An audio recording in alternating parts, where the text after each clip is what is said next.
Welcome to Payfunnels. In this video, we'll show you on how to enable billing and shipping address on the invoice.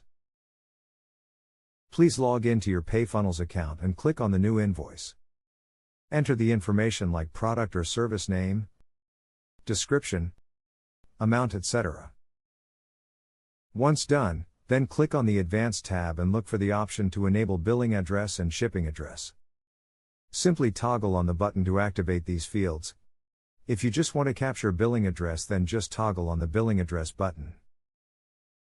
Once you're done, click Save to apply the changes. Your customers will now see the billing and shipping address fields at checkout. Let's take a look to see how it looks at checkout. Please click on the View Invoice button.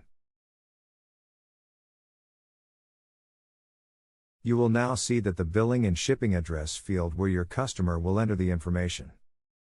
This information will also print on receipt and invoice. Thank you for watching the video. For more tips and tutorials, subscribe to our channel and send us an email to support@payfunnels.com for any questions or help.